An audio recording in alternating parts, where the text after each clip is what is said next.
2, school board members will listen to the public comment but will not discuss the topic at the meeting.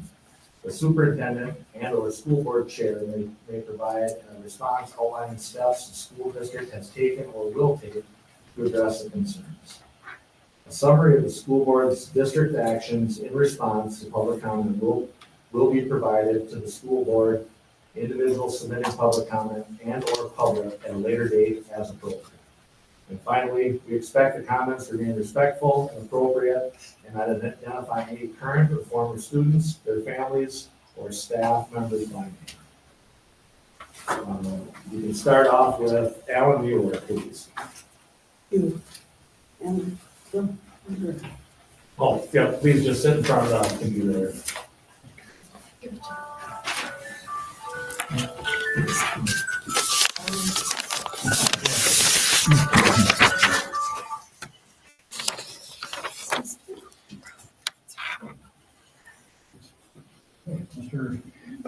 My name is Alan Mueller. I'm a resident of Red Wing, and I suppose I could be described as a semi-retired environmentalist.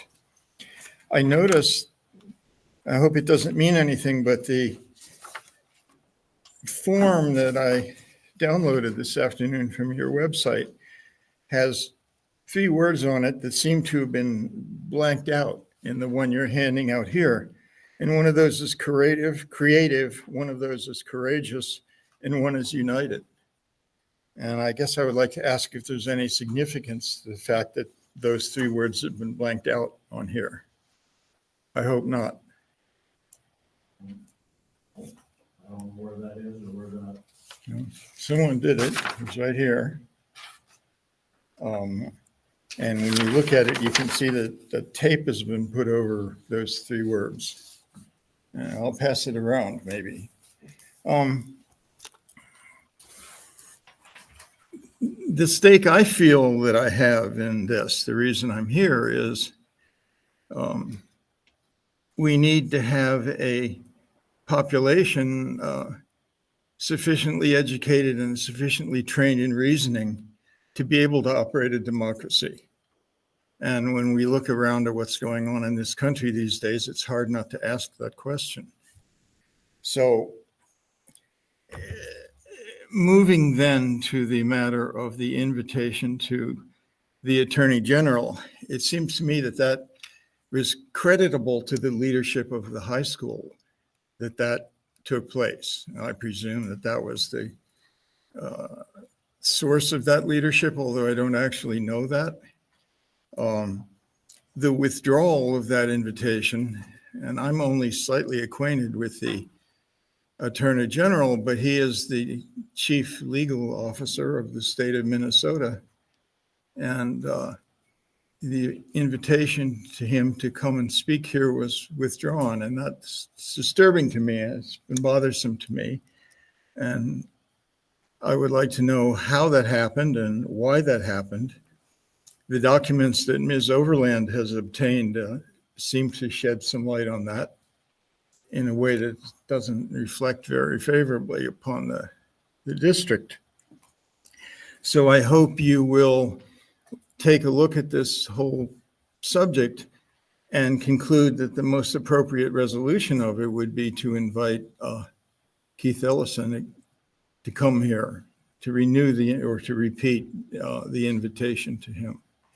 I would like to hear what he has to say, and I would like your students, at least your high school students, to hear what he has to say. Okay, I guess that's really the extent of what I need to say right now. If anyone has any questions, I'd be glad to try to answer them. Thank you. Thank you.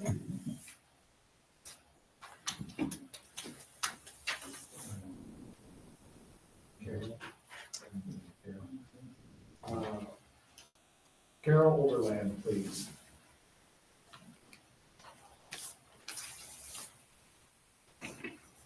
Hello, my name is Carol Overland. I live in Red Wing, and I'm an attorney and have been for like 30 years now going on. Some time ago, end of last month, I saw a post on the Red Wing Convo about cancellation of Keith Ellison. I've had to deal with him somewhat in my testimony before the legislature and in things to do with the Minnesota Pollution Control Agency. And what I saw on Red Wing Convo was these wild claims that were just no basis in fact, and nobody knew anything. It was clear that no one had any information. So I did file a Data Practices Act request and got a pile of information. And you can find that, I think I did send it around to all of you. You can find that all posted on Legal Electric, legalectric.org. But looking at those emails, first, 6 of the comments were from people from Red Wing. But 3 of them filed 1 comment each, and 1 person filed 3 comments, which got increasingly worse. I mean, like the last one, you are a disgusting human being for forcing minors to hear about your personal agenda of racist hate. You now have changed this to be an optional event, which in fact will severely segregate students. All the students in the school already have 0 respect for you and your staff, blah, blah, blah, blah, blah. That kind of comment from a Red Wing resident and probably a Red Wing school's parent. I mean, that's pretty disgusting. And something like that, I think, should be out in the public. That's not there was no substance to it. There was no basis. There was no substantiation. And others were outside of the district. One of them was Lynn Torgerson, and she ran against Keith Ellison in the 2022 election. Were you all aware of that? I mean, this is someone who obviously has a very biased viewpoint, and the things that she said were, again, unsubstantiated. And my concern, though, the main concern I have, though, is that what I saw was 2 school board members weighing in a way that was micromanaging. It is not the job of the school board to be selecting people to come before. It's the job of the principal, and the principal did that and did that appropriately. And so I'm particularly concerned when the first one was from Ms. Schoenfelder, and statements like highly political, controversial, divisive. I'm going to stop you for 1 second. We do not allow people's names to be brought up like this. No board members. Oh, you didn't say board members in that list. Okay, I apologize, but please refrain from that. Okay, I won't say the name. One of the school board people said it was highly political, controversial, and divisive with no substantiation. This is not appropriate, and I do wish that the school board would take this up as an issue and look at how this relates to the ethical policies of the school board, of the schools, because this is micromanaging and it's making statements that are just not based in fact. There's no substance there. So I do. Typically, do not respond in any public comment, but I do want to make known that this was an administrative act. It was not the board's decision. Right, right. But I just want to make that known. Yes. The board, at no point did they say, no, this was something that was strictly done via administration. Right, and that's exactly my point. It's not something for the board. So that's what I want to end on. And I think that the school board should take that up, though, of how this was done, what the school board activity was around this. I understand it was administrative, the job of the principal. Thought he did a good job. Thank you.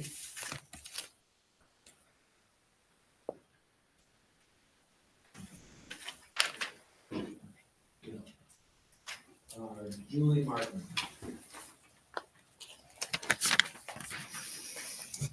Hi, my name is Julie Martin, and I have 1 child left in the district. So I'm a parent. Like many others in this community, I was very disappointed in the fact that Keith Ellison wasn't welcome to speak at the high school, or the invitation was withdrawn. I've been here before asking you to make it a priority to hire a leader in the high school who is a person of color. The white students, Native American students, and Hispanic students have leadership at the high school. I hear you say it is difficult to attract people of color to work in our district. I don't think it is a priority for certain people in this town. I think it is because they've never experienced living in a place where they are in the minority.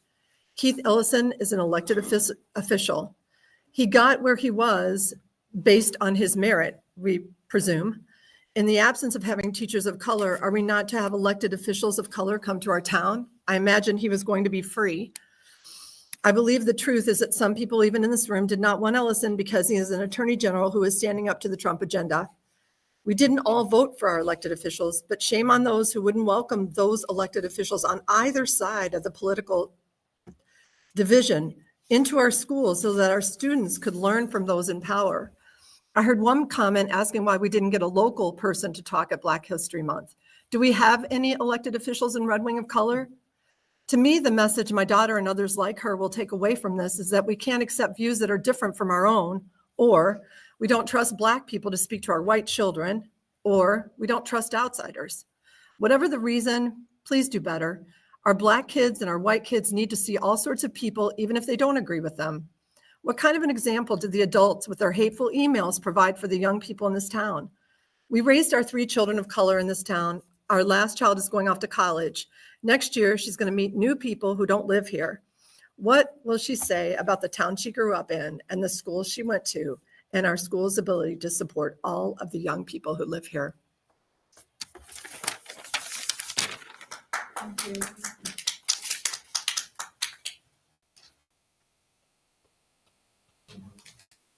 Ms. Hudson? Yeah.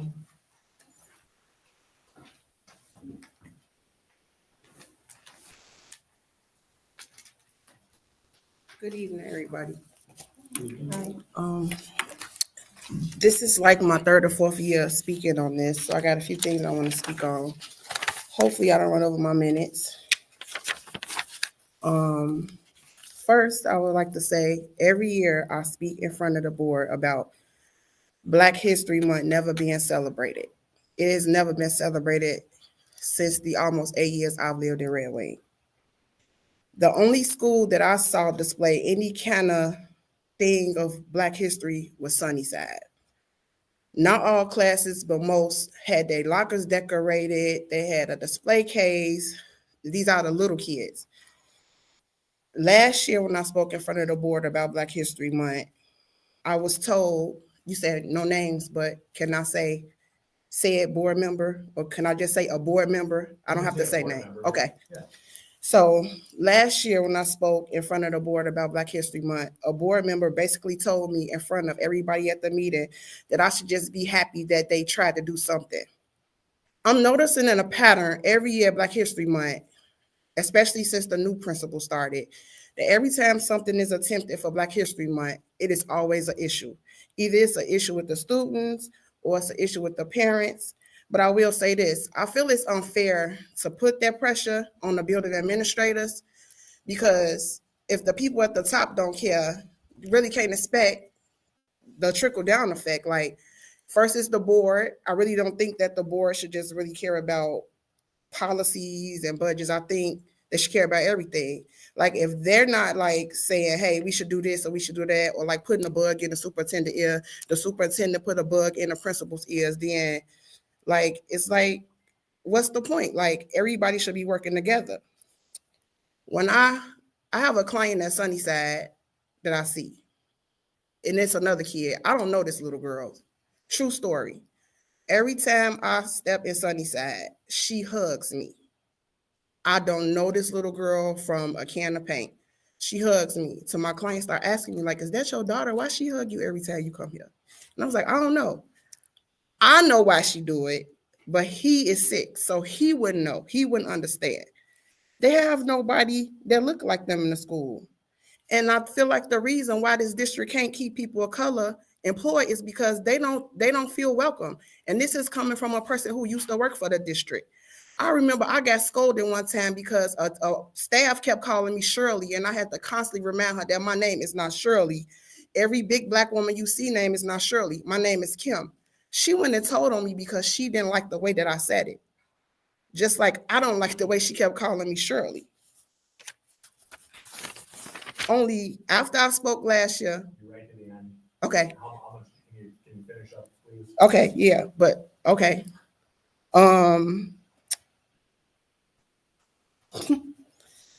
Okay, so I asked the board, I noticed during the forum when the school board election was going on, that a few board members kept on saying that the reason why kids are leaving the district is because of the culture.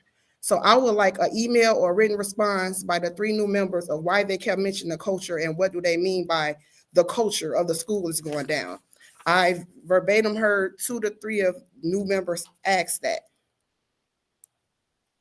Thank you. Dr. Secretary. Mhm. It seemed like I got cut off a little early, but it's all good. They need a timer up there. Yeah. We have 3.5 time. minutes.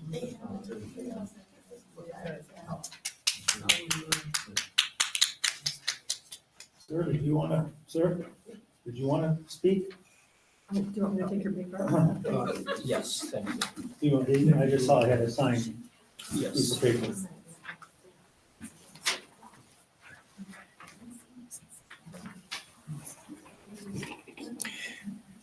My name is Herbert Perkins, and I'm a resident of Red Wing. I'm sorry to be late. I'm always confused about the different rooms around here. So most of what I would wish to say has been said. I appreciate especially the mother with the daughter who will have to give an account of her experiences in Red Wing. I've been here only now completing 3 years. My experiences have been basically good as a resident.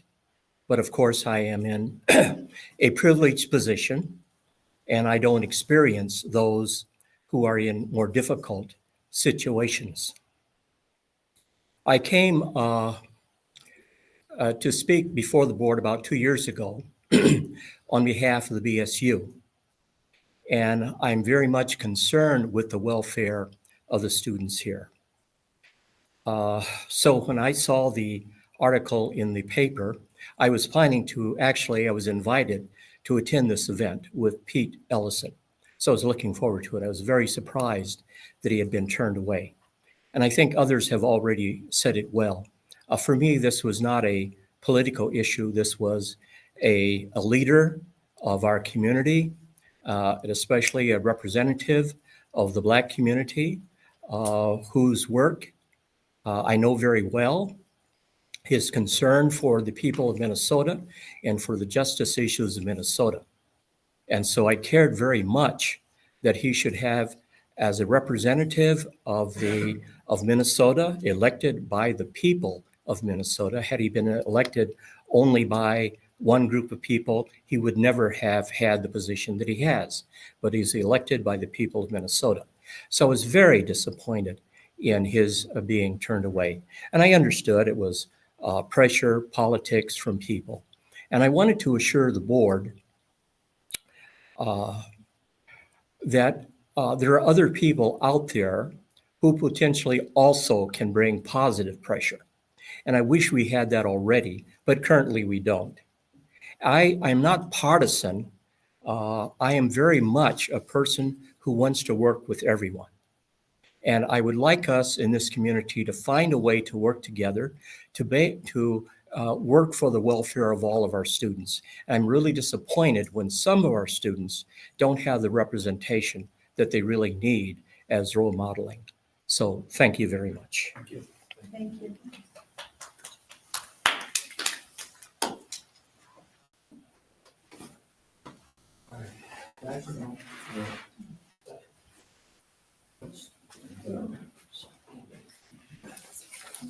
Watch out for the boards. I have something for everybody. You want to hand roll? Yeah. Or you want me to?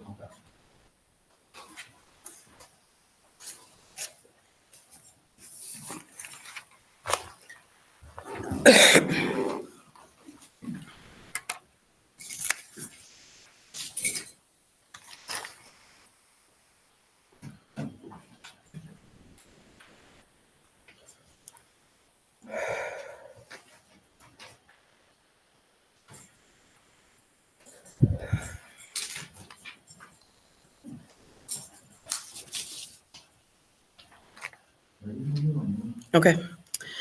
Amber Plank, I'm a homeowner in Ward 4. I made a promise to my daughter that I will change her world, so I'm here for Amasiah Margaret because she needs the world to know. I'm here for every kid that doesn't have a person like me standing next to them, speaking out with them. I am here willingly, proudly, and loudly. I'm back and still as mad as ever, even more so now, and rightfully so, and I'm allowed that. I'm standing here again on another Monday night talking to people who are in paid positions that would turn around and ask me what they should do. That's my reality, and that's our current representation. One board member emailed me to ask what I wanted. Did she need me to do her job for her? I've been pretty clear with what we've been struggling with, not only as a family, but a community. Integrity is something that I can't teach, especially not to anybody sitting on a paid position on an elected city board, nor do I have the want, the desire, or the spare time to teach you. Integrity is either something that we have or we don't have.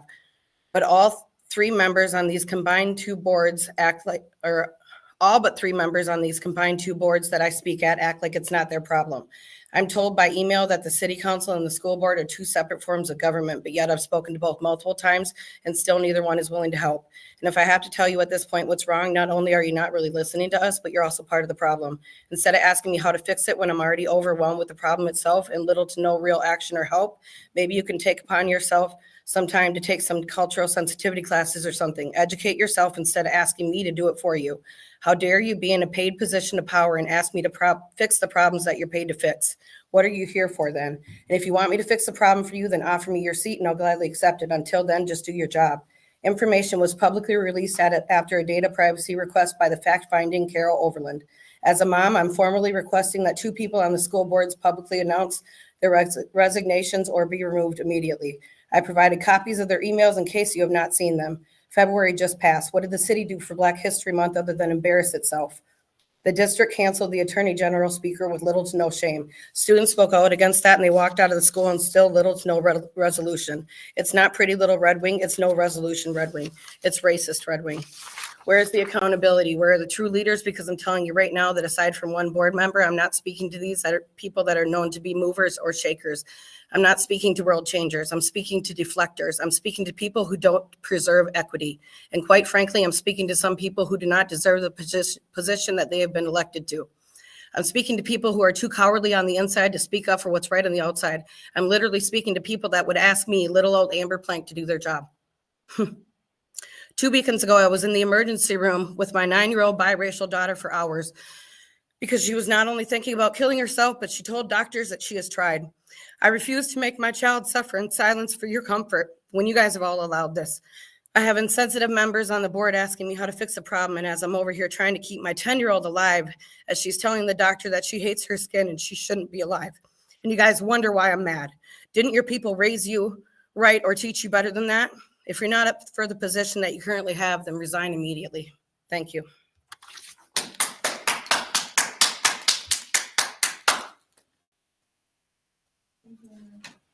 Thank you.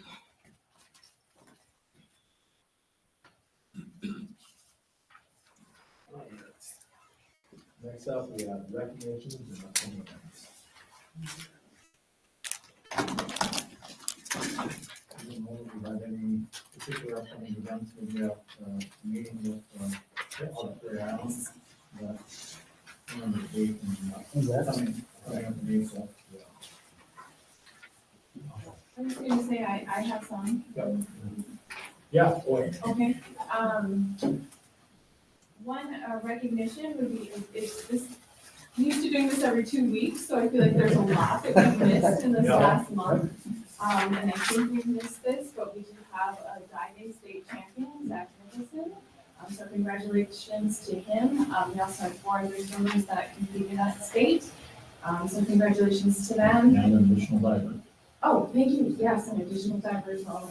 And can I piggyback on that? Yeah. So Zach Nicholson, who won first place at state in diving, was also nominated for Male Athlete of the Year for Swim and Dive 2 recently, so that's a pretty big Also on March 29th, coming up, there's a speech students showcase at the high school. We often get to go to basketball games, volleyball games, hockey games, but we don't often get to see the speech students perform. And so they are doing a showcase that they do every year. It's really cool. And that's at 5 o'clock on March 29th. Also, I believe the student art show is happening right now at Rugby Arts. We have a lot of student artwork on display there, so go see that. That Tuesday, at elementary school, next Tuesday, at elementary school, next month, or is it tomorrow? Yeah. There were several different, Oh, they have student, like It's an opening, but the show is open. The kids come. It's like an artist reception. Okay. But I took my grandkids over spring break, and it's all students in town, K through 12, and some really great pieces there.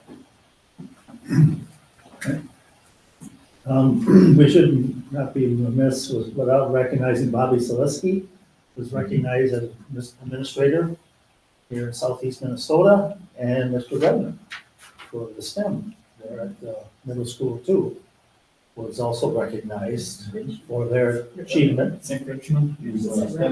Oh, sorry. Did I say Redmond? What is it? Richmond. Richmond, excuse me. Apologize there, Mr. Redmond, Richmond. But also I want to, since I didn't make the last meeting, in February, I was out at Burnside and serving lunch, helping the cooks out there with the kids. I've done it at Sunnyside and at Burnside now. And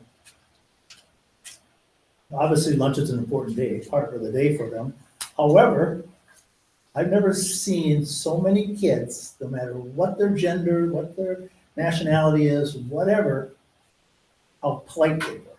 Every one of them said, "Thank you. Yes, I'd like choice 1 or 2." They were all extremely polite, cordial, talkative, orderly, everybody. So it was very nice to see that, and that's kind of a reflection of what's going on in the school building there, how things are. And I just want to applaud Ms. Grove and the teachers and the staff and the paras and everybody out there. It was just a joy to sit there and watch them. And I sat down and ate there with Ms.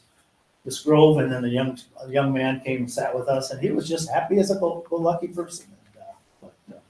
I just want to say we hear a lot of things about our kids in the community and different things. There's a lot of good things going on in our schools, and we need to emphasize those, build them up. We do other things, yes, but let's not forget about the ones that are out there are successful and good kids and doing nice things in the buildings here. So, and the staff. So thank you. Thank you. And Jennifer and I had an opportunity to watch the Zooms, the finalists, the fourth graders at Burnside that are doing a STEM project where they solve a problem that the zookeepers have laid out, that they have to, something with the care of animals. And so anyway, we went out to watch them practice. They got canceled because of the blizzard, but it canceled everybody, so they're going at the end of April. I get tired of shoveling that blizzard. Yeah, we better not have a blizzard at the end of April. But anyway, they did a wonderful job in the creativity. And the other thing that was interesting to me was how supportive the students were of each other when they were making their presentations. Thank you for saying that. I was thinking the same thing. That was one of the most impressive things to me, was how in the small groups of 3 or 4 students, they supported each other. You know, we all know some kids can read better than others, some are more organized than others, and they really were supporting each other to make sure everyone had the opportunity to present and be successful in the presentation. It was really cool. Do we know when they're presenting with the zoo? April 30th.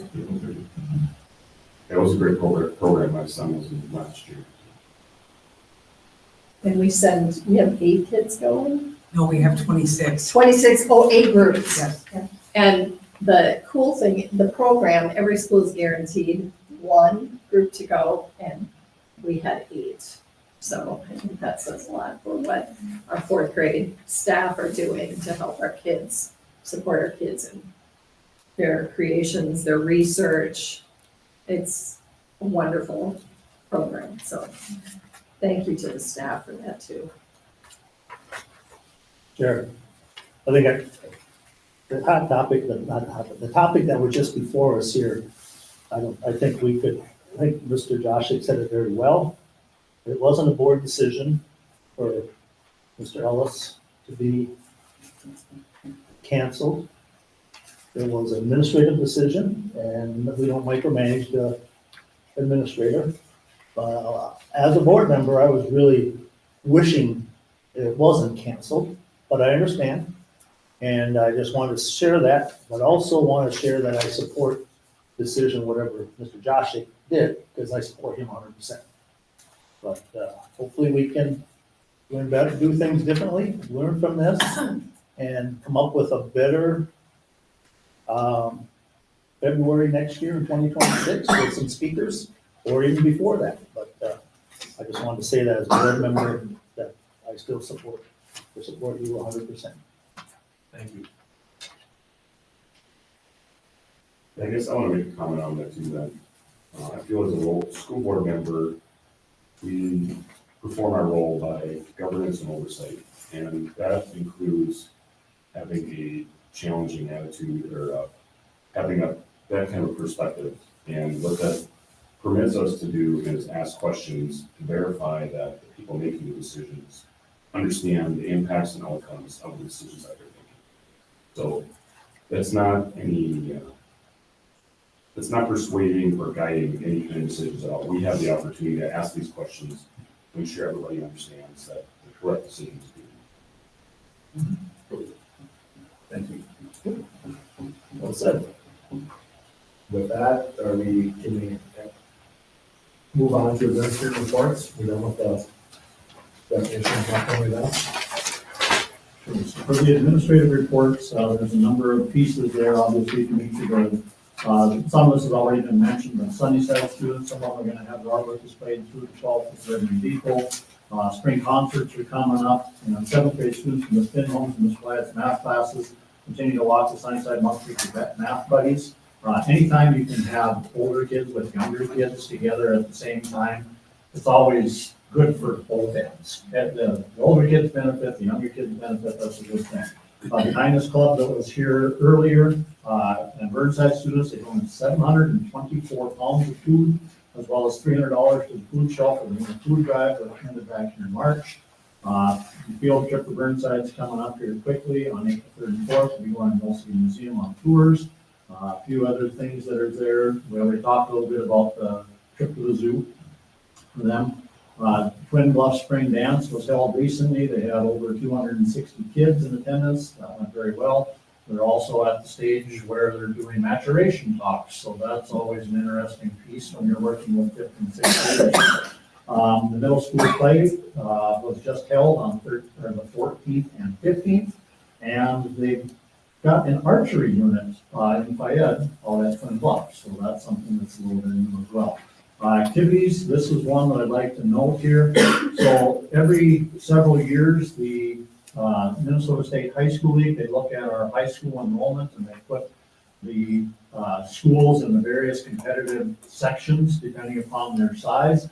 The population has declined at Red Wing to the point where we will be going down a section. So instead of being a AAA school, we would now be a AA school. So that will end up impacting a number of things with scheduling and the conferences that we're with and all of those pieces. But there's more information that will come with that.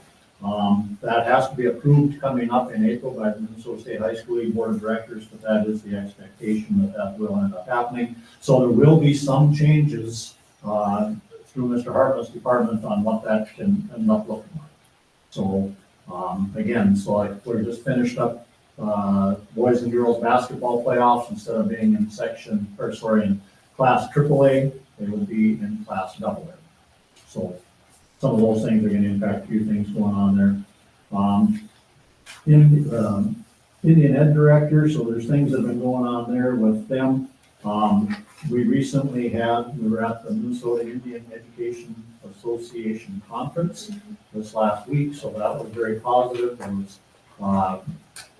Keenan Humphrey was there. There was 5 of us in total that were there, so that was positive. And the Dakota, we shouldn't have this on recognition. The Dakota Language Bowl team won in their competition, so that was also something that was done very, very well. So again, a number of things that are there between the remaining pieces. So.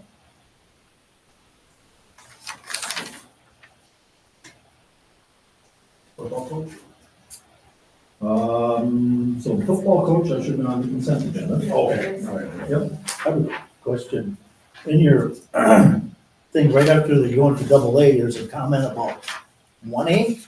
What is that? There's something wrong with that. I Okay. don't know why I looked at that, and I didn't have time to follow up with that. There's something kind of strange about Yeah, that, Is that for a different sport that's? it. I don't know what it is. divided There's- into It two? didn't make any sense. no, I saw that, and I didn't either. Yeah, so I gotta ask Okay. Mr. Hartman about that.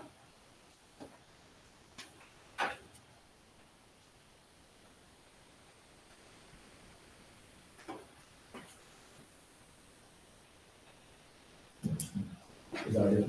Yep. Okay. All right. Committee updates. Whoops, no. I have one, it's at the Community Advisor Council meeting, a week and a half ago or so. And I did learn quite a few things. They base a lot of their fees, they do a benchmark with other big 9 schools. And Community Ed is responsible for renting out all the school building fields, the city revenue fields, and GCD building. So it's a great basketball court in there for the kids. And we're looking to include the new pickleball courts on Cobble. And that would be for specific events, not so much for individuals. They talked about the Cobble Learning Center and some of their early childhood screening. I was interested and impressed with the methods they're using for identifying the new children in our district. They work with local hospitals and birth center distributions. There's a child find program, which is through Minnesota State. And they also send letters out to specific families and daycare facilities. I did ask, what's the difference that they usually see between the amount of kids that are allotted for versus how many actually come into school to our kindergarten program. That wasn't, they haven't identified that delta yet, so That's it's a guesswork. And it can change, your youngest families tend to be the most mobile families in the community. So you end up with, people who may have been born in a family in the area and then they leave or end up moving in. Yeah, I guess I asked if it'd be worthwhile to look to see if there was a consistent trend for like 5%, 10% difference just for estimating purposes, but I've been studying that. There is no clear linear path. sure. They did looking for busing possibly for some 3 to 4-year-olds to go from like local daycares to attend their facility and potential space for some family nutrition classes. Kids Junction, they served 350 students last summer, and right now they're averaging 170 kids per day after school. They got a great list of summer trips going on, and they did want to point out that they are open during snow days, and they like to recognize their staff for helping all those families. They did also mention Socialist event coming up for the farmers.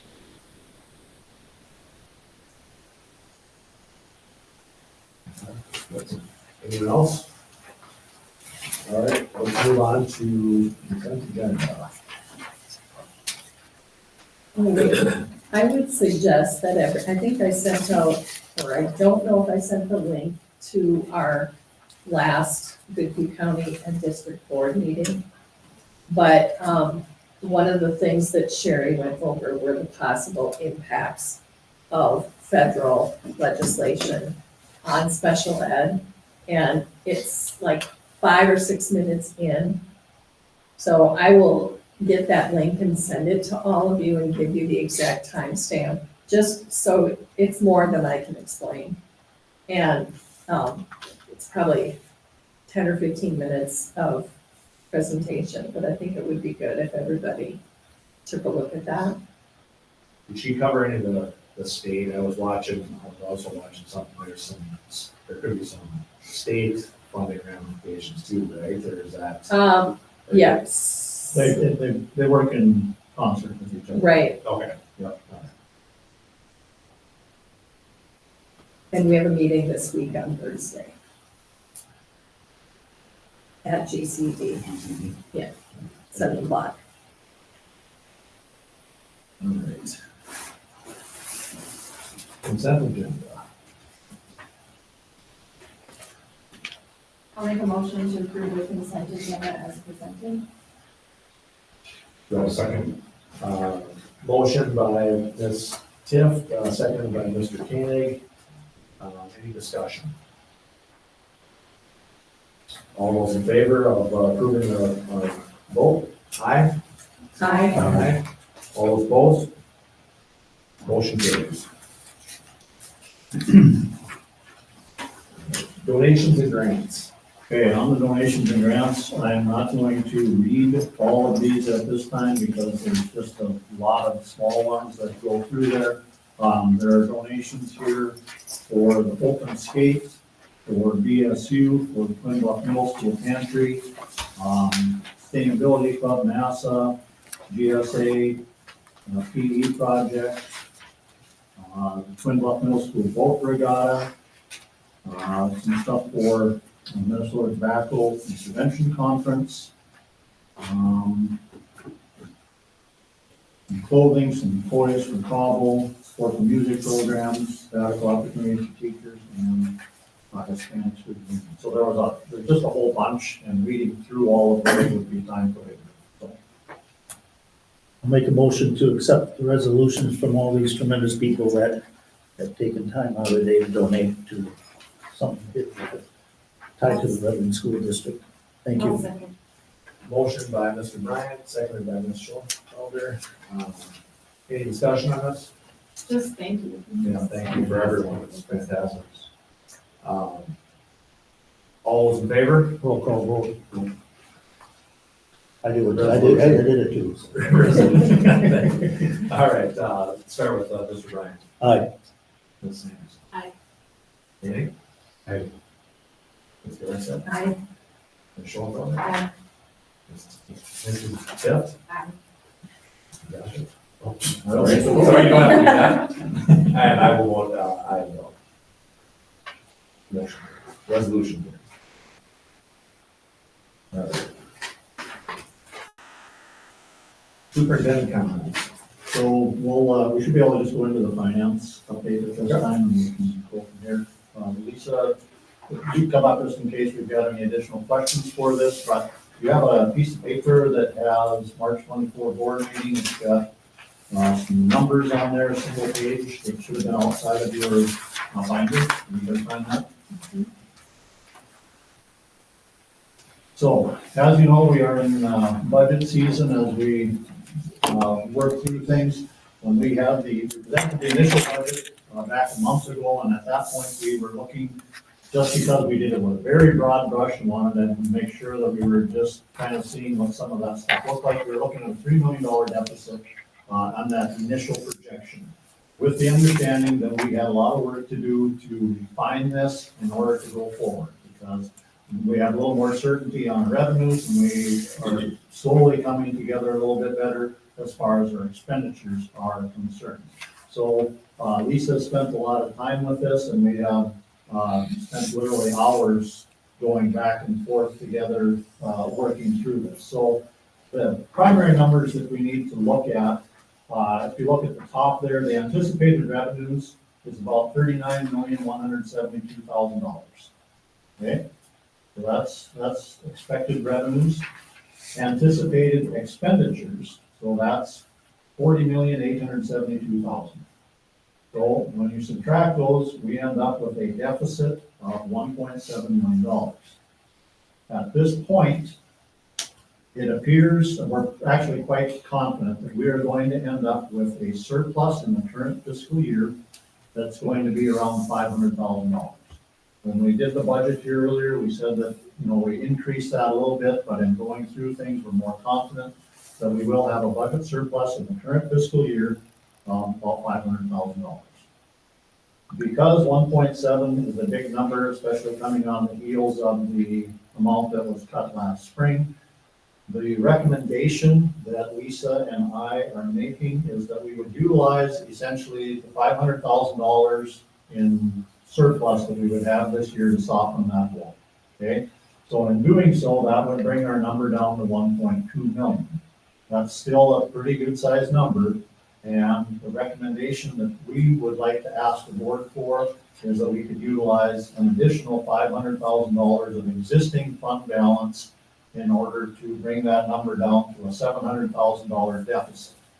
So in doing so, Lisa calculated an estimate on what the fund balance percentage is of the unassigned. And Lisa, what did that come out to be? I don't know, it was still 14 or 15%. Right, so those who have been on the board for a few years would remember maybe in '23, we had around 12% after we had a hit to the fund balance that year in the audit. In '24, instead, we increased that fund balance, so the unassigned fund balance calculation for '24 is 14.97%. Projecting forward with this current year and that $500,000 surplus, so we would anticipate at the end of this year would make our fund balance then at 16.28%. And then utilizing that $500,000 potentially from '24 current and existing fund balance unassigned, as well as the $500,000 we hope to see at the end of this '25 year, it would in '26 leave you still with a unassigned fund balance with these assumptions of 14.91%. And if you'll recall, the fund balance policy is your name 5% or more. So under these projections, we'd still be pretty close to that 15%. Obviously, $700,000 is not a small number, but when you look at it in the context of the entire budget, it's about 1.78% of the entire budget. So, and with that, that's not, we haven't made any decisions made on where that $700,000 would end up would come from, but it would have to be spread out across the district, so there's a possibility that would impact some personnel and operations, which, maintenance and buildings and anywhere that we can. And the goal is that whenever you're doing budgets within a school, you want to pick the areas that are going to have the least direct impact on students. So that's the assumptions that we would go on. So then we would sit down with the principals and the directors and see where we can best come up with the $700,000 that we need to balance that budget with the $1 million that we're asking to utilize from balance. I think a lot of people are going to ask the question, why can we not take that $700,000 from the fund balance if our policy is at 5%, but we were at 14 to 15%? Why are you not recommending that as well? Because structurally, we're asking for $1 million that we're already, let's say, the deficit is still $1.7 million. It's just that we're asking to utilize $1 million. That snowballs very, very, very fast going forward, because $1 million this year, that $1 million is in place next year as well. So now is when we've got to really start figuring out what are we going to do about our FY27 budget. So even though we're not even into FY26, we've got to start working on FY27. There are going to have to be, we've got to figure out some adjustments to be able to keep things going at that point. So that's why, still recommend making some reductions, trying to find out where, and again, do that in as least invasive way as possible. But bottom line is, a lot of times, nearly 80% of our budget is personnel. So try to find ways that, again, can be as least negatively impactful on our student body. So do we have an action plan for that, or any of us in that community For FY27? To address the 700,000, increase that? No, that's an administrative task that we would, like I say, between Lisa and myself and the principals and buildings and grounds and Emily with director of teaching and learning, all those. So that's where we, and I believe that we'll be able to get that, that'll be thoroughly communicated with the board as we go through the process. I mean, I'd never like to be too surprised when it comes to budget numbers. What's your timeline to get that? We will begin with this as soon as possible, working with, so probably next week, or maybe later this week, we'll be meeting with those individuals. Typically, what I like to do is if we've got, and I sent an email out to the staff today or to the principals, but if we have a $700,000 deficit, I'd like to identify $1 million and then be able to kind of choose from there, you know, the ones that again make the most sense and have the least negative impact on our students. What's the requirement to get it done, completed by, like, the June 1st, July 1st? July 1st, so the budget has to be, the preliminary budget has to be approved by July 1st. So, but realistically, if we're gonna do any changes with personnel, if we have anybody that would have to be reduced, the position would have to be reduced, that's gonna have to be done a little bit quicker. So we've got until really into May, but we like to be respectful of, you know, this is people's lives. Yeah, from what I've seen, it's, you should have that part, like, personnel aspect. And then, That's for our timeline. to be true. Do you agree with this? Yeah, so I just want to be clear, so the use of the unassigned fund balance from 24, that was what we approved as a board in 24 to come out of the fund balance, correct? That didn't get used? Are you talking surplus? So in FY 24, so after the audit on last summer, or this fall, I guess when the audit was, so we had a $1 million budget surplus in FY 24. Okay, we're projecting $500,000 this year as well, positive. So we take that 500 plus half of the million out of FY 24 essentially. That answer your question? So, I'm sorry. No, go ahead. Okay. So is that, and I know this is a difficult question to answer, but is it enrollment that has caused this to trend this way? Is that, and obviously, we all know that things have gone up in price. Well, so there's a combination of things. I mean, I look back to 1995 or 1996 when this building was built. And it has been a steady, it's almost a perfect slope going down as far as the number of kids that have, the number of students that have gone down each year. Varies between 50 and 100 kids probably as a whole. Again, starting back in the mid-90s when there was 3,300 kids, I believe, in the district, to now to the point where we currently have 2,200. So that is certainly a factor because declining enrollment is an important piece. But then you also have to look at, we've got increased expenditures. We have some pretty significant uncertainty about what's going to go at the state level. So some of these different pieces. So this year is a particularly volatile budget time. I guess would be the best way to put that because there's just a lot of things that are unknowns at this point. So we're doing our best to kind of soften the blow and not impact, again, the students too much in a negative manner. But, and I guess there's no correlation between the declining enrollment and the budgets, because we had a surplus in FY 24. Well, that changes, you know, on a yearly basis, because you can have some things that, you know, go your way, you know, and then you can have some things that don't go your way. So I mean, that's the ebbs and flows that you've seen in the budget here. You know, I don't see that being anything particularly out of the ordinary. You know, what I was getting at is, you know, we softened the blow, but are we, you know, is it going to continue to trend down? I would say most assuredly, given demographics and the fact that people are having smaller families, so birth rates are certainly down across the state of Minnesota as well as across the nation. Schools across Minnesota are seeing this. You've got there's a handful of schools that will see modest growth. There are certainly a number of schools that are seeing declines. And the majority of, again, across the state, the number of school-age children is declining. So to me, it's a combination of factors, and I guess it's not entirely unexpected.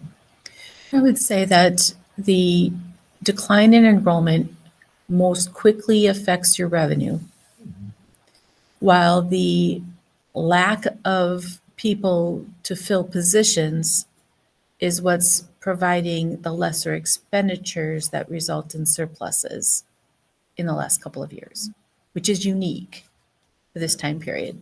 So you're saying we have a staff shortage? right now.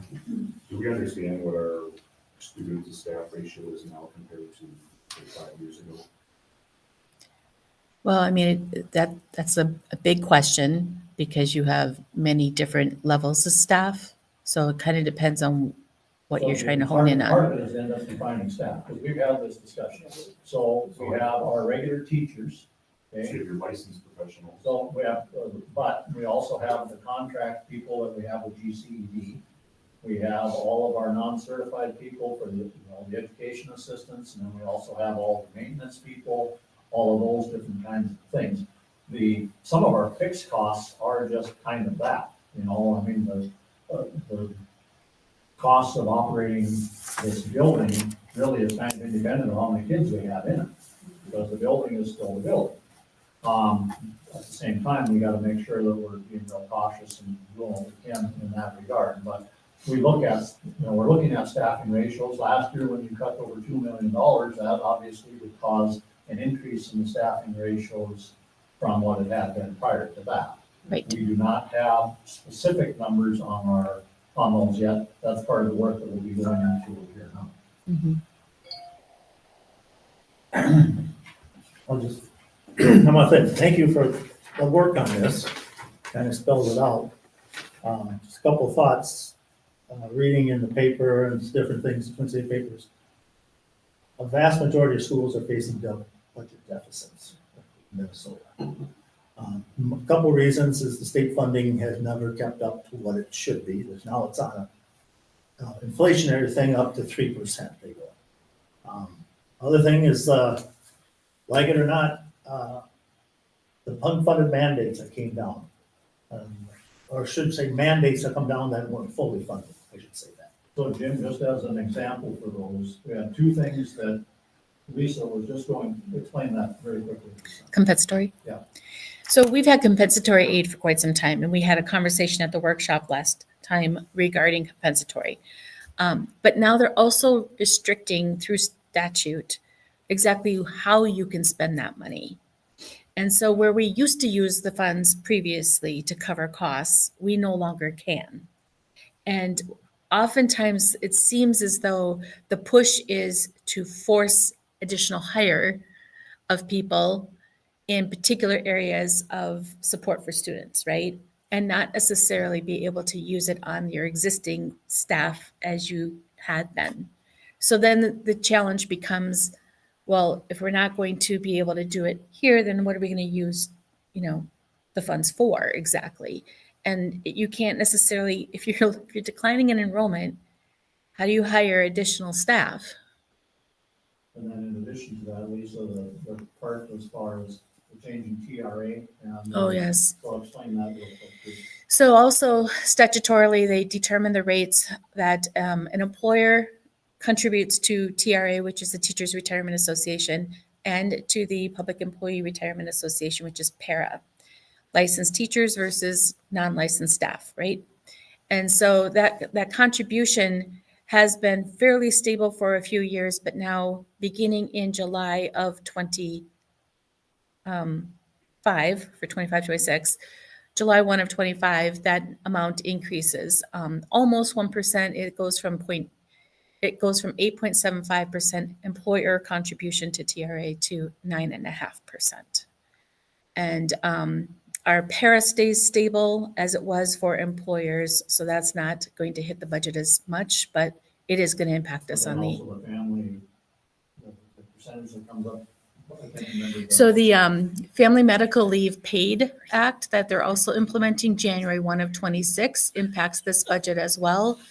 And the increase is going to be I don't know if tax is the right term, but a rate that has to be applied to all of your salary. And that rate is a 0.88%. Okay, not quite 1%, but a 0.88. Half of that must be borne by the employer. The other half then can fall to the employees. We're still waiting on more information on how that's all going to flow and work. Our anticipation is we have to collect that rate and forward that to the state, and then anyone who is accessing that Family Medical Leave Paid Act would be doing so through the state. But they are, in order to fund it, That's what every employer is going to have to pay. So between TRA and this, it was over $200,000 in additional expenditures that we have to budget for. The other thing I was gonna say, that I finish is, I understand the need to look at the fund balance. I get that.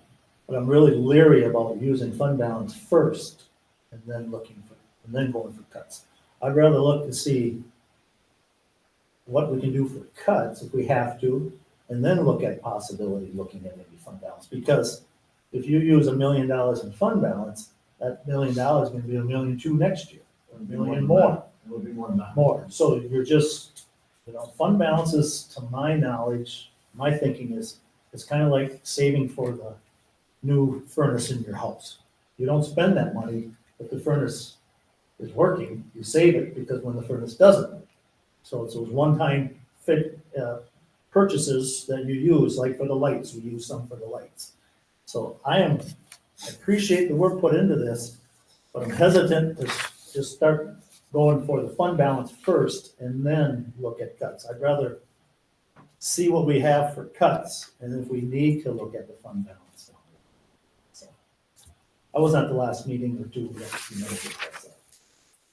Well, and I was gonna echo the same thing Jim said, that I'm really leery about having this as a source of our funding right off the bat, because we know what happens if things increase in costs and there's expenditures we didn't plan for.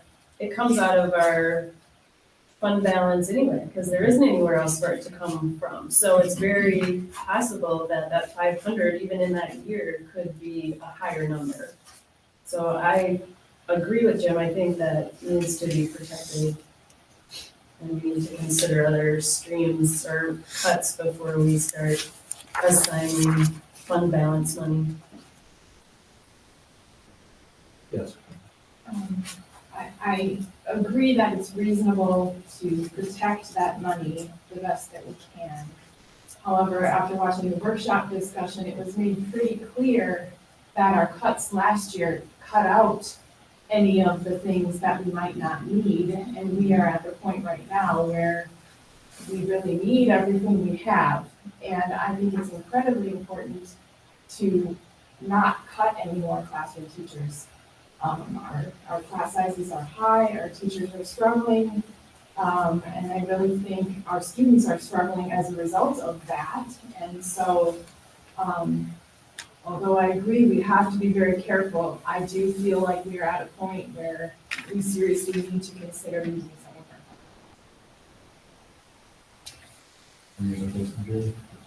of our funds.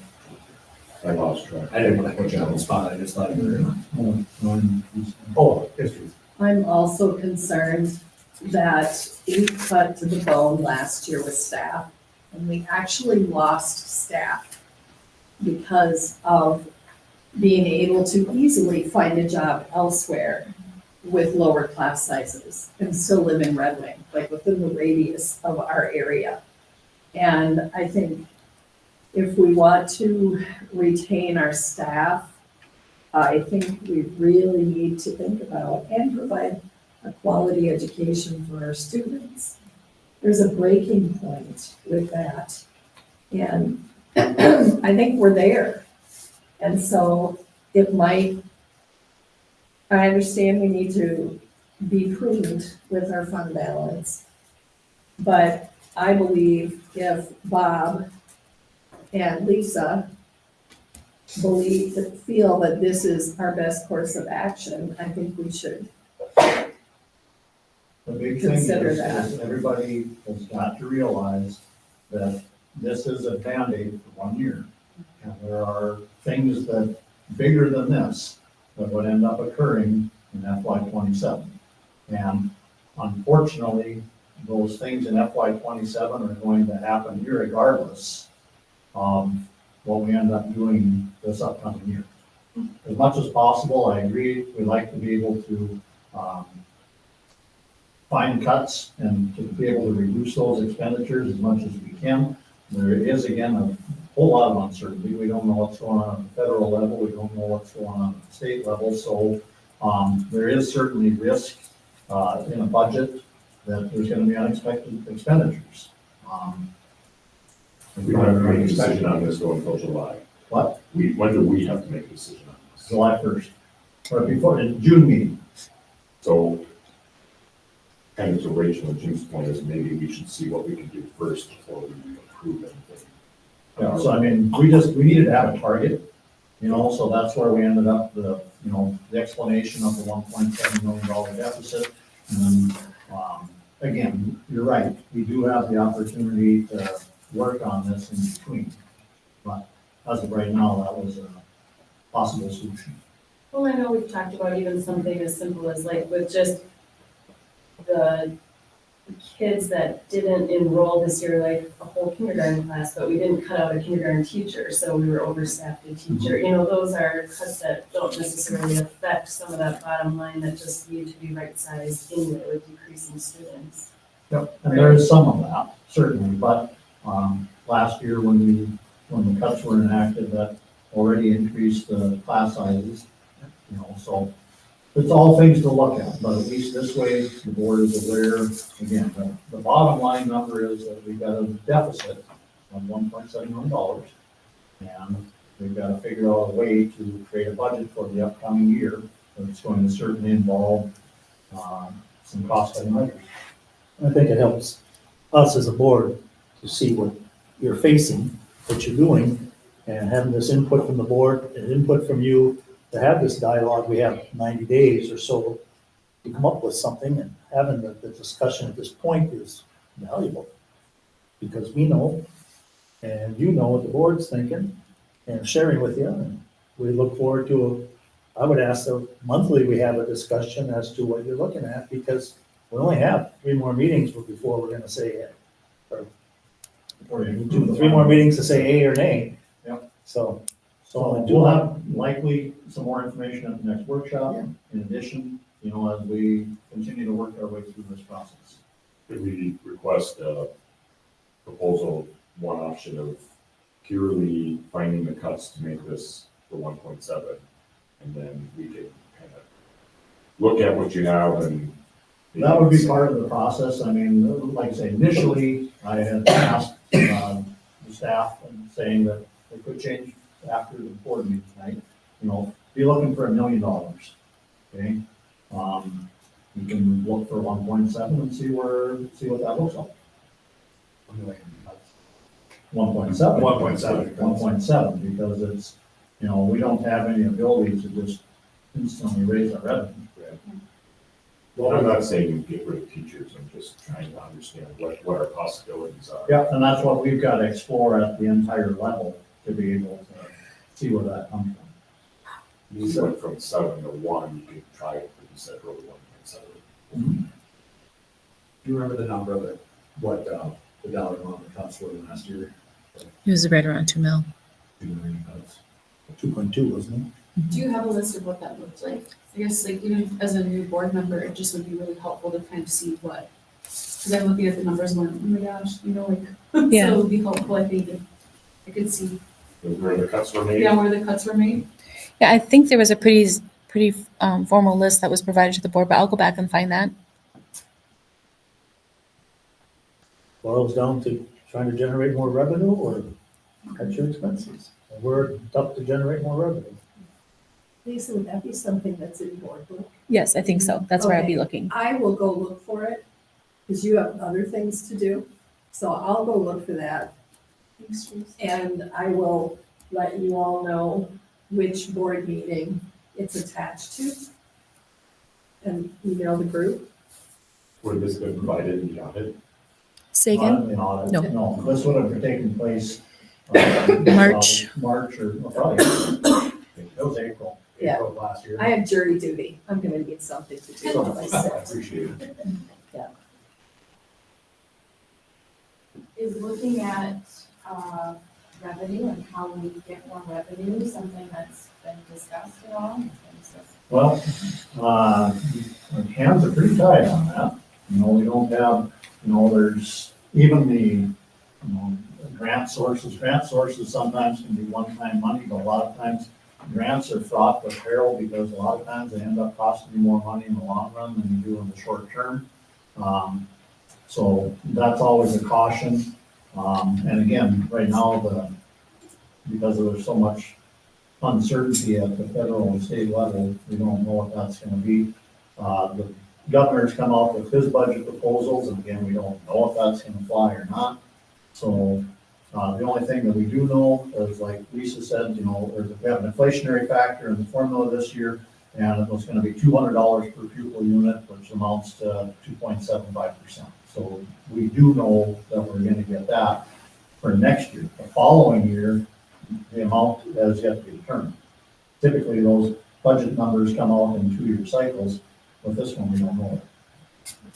I mean, the easiest way to get revenue is to keep our kids here in the district, right? Like, I keep going back to, we should do an enrollment study and see, I mean, that's like $1.4 million right now that have walked through our doors, that we just, I think we haven't done justice to the number of students that are open enrolling or choosing not to come here.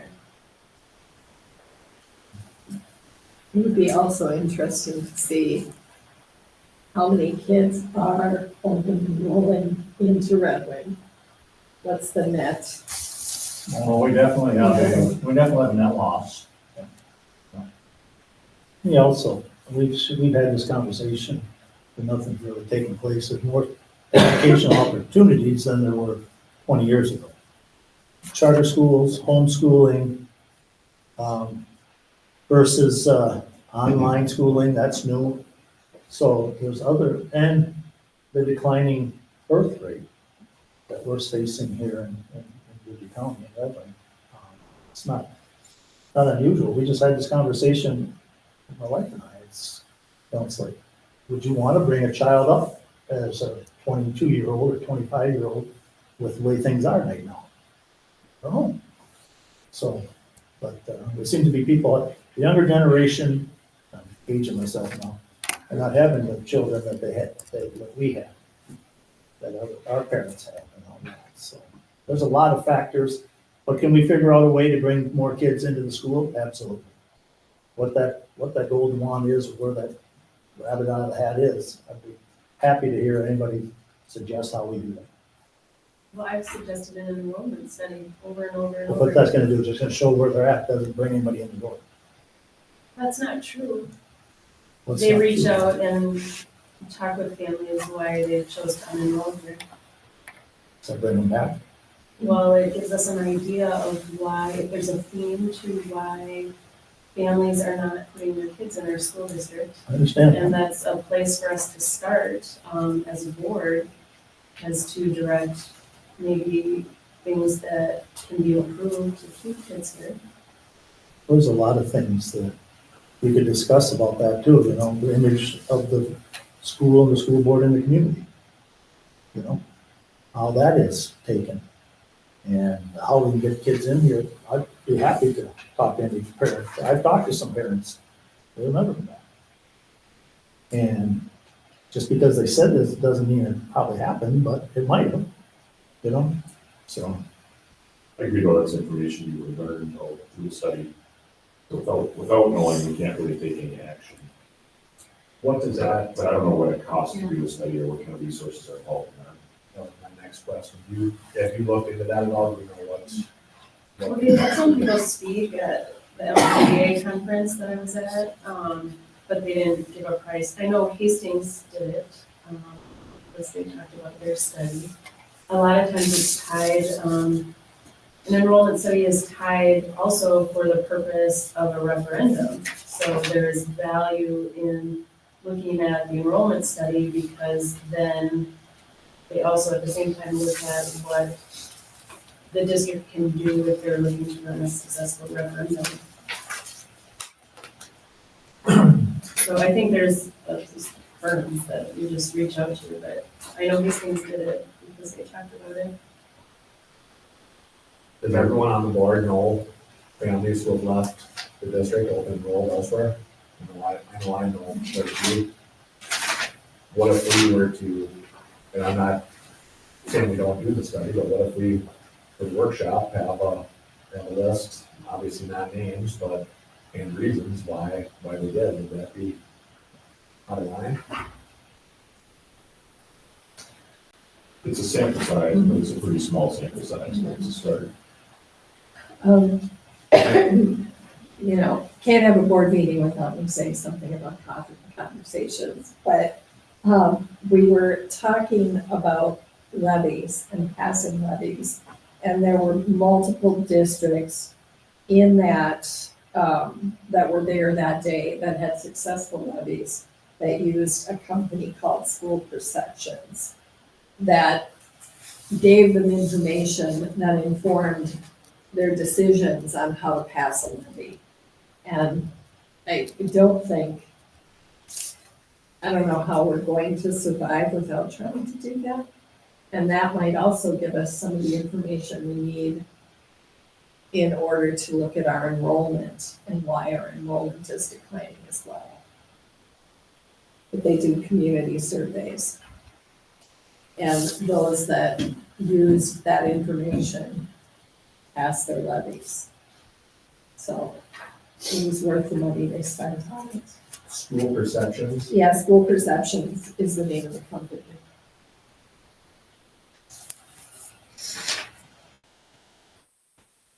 As far as the educational benefits program, like the free and reduced lunch, are there any available funds there that we're not acquiring because we're not pursuing getting those forms filled out by the families?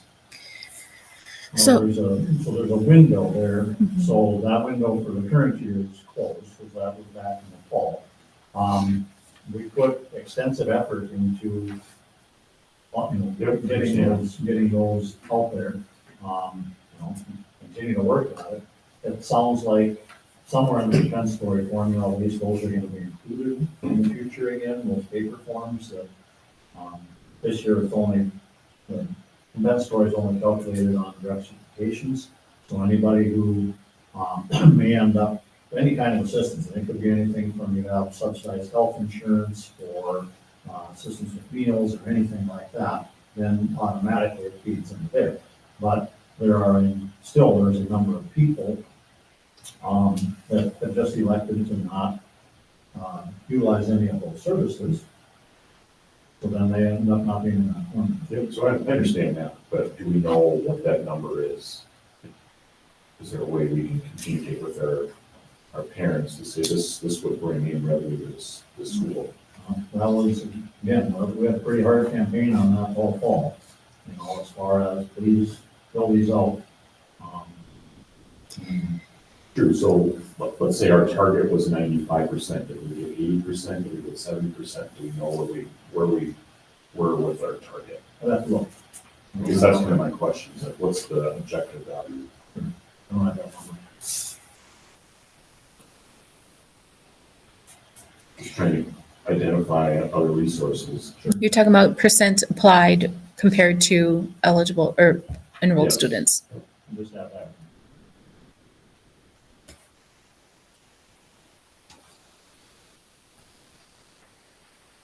Okay, so there, on the finance update, there'll be no motion for that, that was just, yes. Then the 24-25 school calendar. Two calendar issues that are coming up. First one is obviously the current school year. One change that we'd like to be making there. Yep. So those that were on school board last year, we did this similar. So currently we have school on graduation day on our calendar, and that was built in to get to the minimum school days that you need, which is 165. And we had 2 traditional snow days built in this year, and then you always get 5 e-learning days. So typically we are done with school Thursday, graduation's Friday. We will not be needing to use another traditional snow day this year. So similar to last year, we are requesting that the last day of school get moved to Thursday, May 29th. This is the last year that this will have to come for an amendment. It's not on next year's calendar. It's not on the proposed calendar for 26-27. We were tight on school days these last 2 years because of the need of hours for the READ Act is really where we were tight on those. And it's a little bit different going forward. I can talk more about READ Act next year, but we have a gap year because they pushed some things back with READ Act for PD hours. So that's the amendment for the requested amendment for the school year. You predicting that we're not gonna have another snow day this year? It'll be an e-learning day if we do. No matter what. Yep, no matter what, e-learning day. Snow. Yep, e-learning day. Yep. No, it's been weird with the random weather, I but just wanna know you moved to make it. No. What a fortune in the what? I know. I'm predicting that we have 3 e-learning days left, so we're good. Thank you. Yep. I'll make a motion to addend the school calendar to have the last day of school for students on May 29th. I approve for second. All right. And approved. Motion by Ms. Schoenfelder, seconded by Mr. Keenan. All those in favor of, remind me, sorry. All in favor of removing the last, Changing the changing last day of to May school 29th. to May 29th. All those in favor of moving the last day of school to May 29th? All those in favor? Aye. All opposed? Motion carries. And then the next thing is the draft for your hopefully approval for the 26-27 school year. So just a little background, we always do 2 years out, which has worked out really well. I can tell you that I have certain organizations that reach out and I have ones already waiting for the 26-27 calendar, which seems a little different when you think it's 2 years out, but that is where we are. One thing to note on this, school starts the very latest it can possibly ever start because of where Labor Day falls. Other than that, it's really similar to what we've had the last couple of year calendars as well. But we already have that last day of school is listed on a Thursday for this.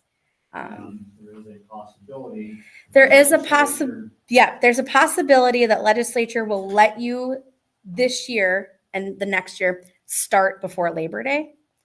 So that is a possibility. We won't know as we get closer till 26-27. And that's just because of where it falls, because having teachers start on August 27th is really late.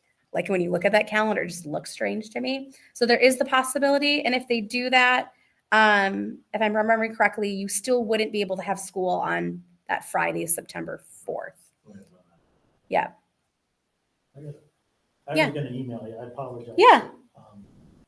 Do you know when we started doing spring break? I kind of remember only because I've been in the district long enough that I remember when we did not have it. So I want to say it's within like about 10 years ago, maybe. So why do we have spring break? Instead of taking a whole week off, Mm-hmm. look at taking a couple days off every now and then to make a longer weekend. I mean, I understand the Yep. people that like spring break, Yep. but I'm understanding too, we're here to educate the Yep. kids. And some parents will take that spring break and maybe Mhm. go somewhere, Yeah. where others don't, have to find some daycare. Or Mm-hmm. So I don't know why we started spring break, because we didn't have when I went to school either. And I'm just thinking, we could be done by, probably be done by May, because you gotta remember, that last 2 weeks of May and the first week of June, there's nobody doing anything.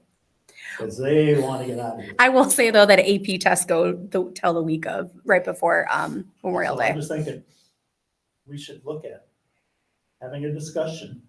It is talked about at the calendar committee, and the calendar committee has representations from all the employee I groups. understand that. But But we don't have parents representing. So. so I mean, yeah. some of the teachers are parents. Yeah, Other they're parents representing say- both I'll tell you, groups. we Yeah. did not, it was probably consistent after 2017 when I retired. Yeah. And Deb, we had maybe twice in the 33 years I worked here. Mm-hmm. I will say that in that time, from about January through March, you would have kids gone for a week, 1 or 2 kids gone every week, which that's not really great for consistency in education either. So I'm not sure. And I mean, we had a week spring break this year and the kids are done May 29th. And whatever the last 2 weeks of school are, are the last 2 weeks of school. and No matter when nobody it is. wants to do anything. But we started earlier this year. Yeah, we did. And you can still take your kids out. That doesn't prevent you from taking your child out Right, in February for 3-4 days to go somewhere, right, even if you have a spring break. So I understand your point. right. I'm just thinking, maybe we should just let the kids go when the parents want to go, or the care can go, instead of having a designated week. I'm just throwing it out there. I know it's gonna start a can of It's worms. better I for get that. attendance, yeah, But, right. I mean, Staff I wants- hear enough from other people that are saying, what do we do now for a week? So it's a Have a discussion grab we should, occasion. discussion we should have, truly should have, so. Any I other would make a questions? motion to approve the 26, 27 calendar. I'll second. Motion by Ms. Tiff, seconded by Ms. Schoenfelder. Any more discussion on this? All those in favor of approving the 26, 27 school year calendar? Aye. Aye. All opposed? Motion carries. All right, response to the resolution of non-concurrence. Emily, would you mind sticking around? Yeah, I will come Welcome right back, back. Emily. Okay. So, with the resolution of non-concurrence that was provided to us by the Red Wing Public Schools, the APIC now? AIPC, yep. Yeah, I can see. Sorry. American Indian Parent Council. So, there were 4 items on there. There's a resolution, the resolution is in your packet there. If you want to look at that, it's right ahead of tab number 6. So on there, we will provide this to that group. So the response that we had here, the first one was, they recommend planning for additional staffing increases that may be required for future student counts. So right now, our responses, there's currently a pilot in place to determine utilization of tutoring services for all American Indian students and what that capacity would look like in conjunction with Prairie Island and determining the fiscal requirements from the Red Wing Public Schools. So at this point, we're looking at that to see what we can do. There we are, we're looking at declining enrollment and budget cuts and things like that, so it makes it kind of hard to make a definitive commitment to adding dedicated staff in that line. Number 2, prioritize the language revitalization and provide equal language learning from early childhood through high school. So we're going to continue to work with Prairie Island, primarily through their education director, to enhance and expand current programming. At the elementary level, this begins with regular exposure and introduction to common Dakota words and proceeds through multiple levels of Dakota language classes at the high school. The district has received a language revitalization grant that will be used in the next year and a half. The grant will be primarily focused on developing E7 Dakota language lessons and expanding the Dakota language course at the high school through Dakota 3.